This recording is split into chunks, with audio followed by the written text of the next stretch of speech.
Okay, we have quite a little queer car here.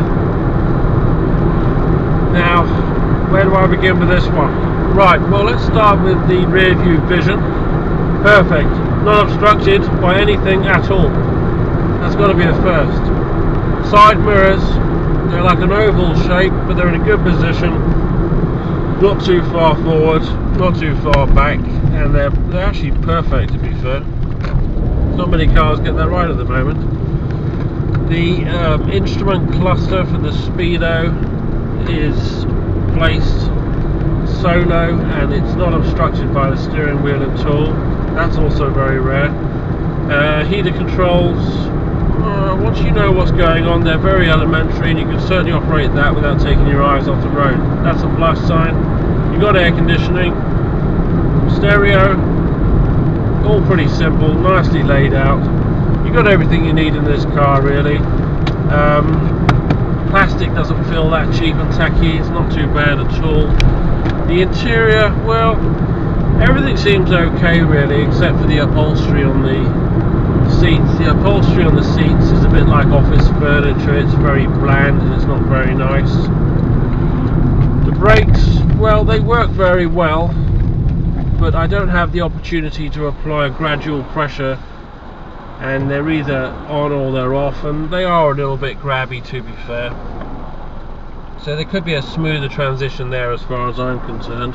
This is the 5-speed manual, and it sits quite comfortably, to be quite fair. The gears change very nice, and even though it's a long shaft, it's actually not a bad gear change at all. Now let's see about a 0 to 60 test. The conditions are dry. 3, 2, 1.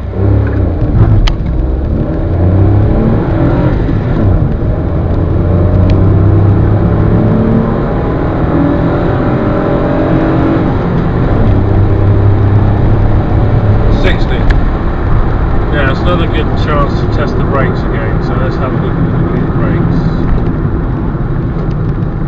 Yes, they don't feel very powerful. I mean, you wouldn't expect powerful brakes on a car this size. They're a Scotland car, but I think they could be a lot sharper, they could be a lot smoother, they could be a lot more powerful. I don't really see what harm it would do sticking a big pair of discs on a car like this. At the end of the day, you're still moving through space and time, no matter what size car you are. So the bigger the brakes, the better. They're not the worst brakes, not as bad as something like a 1930s Beetle, but they're certainly, they seem to be a little bit weak and diminished in some places. There's a lot of noise inside this car. A lot of noise. If you had to drive this car for more than half an hour, I'm pretty damn sure it'll give you a headache. It really is a very noisy car. It's the tunnel, it's the transmission tunnel underneath, it's the engine bay, it's the road underneath. All I can hear is noise. Absolutely deafening. Now, one thing about this car, just give it a little bit of a wiggle, but there's a lot of play in the steering. Normally with a short wheelbase car, I'd expect to have very jittery and responsive steering.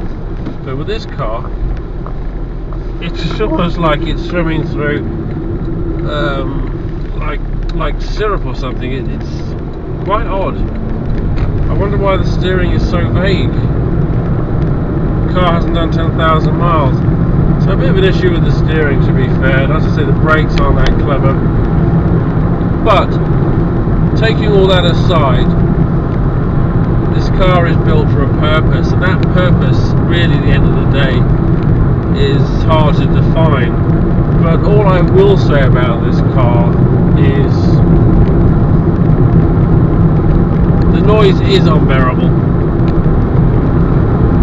and I'm doing 45 miles an hour now, so if you were commuting around town, you wouldn't be doing a lot less than that.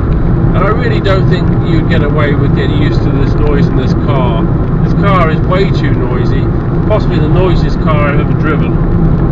And I think to some people, that would be a big issue.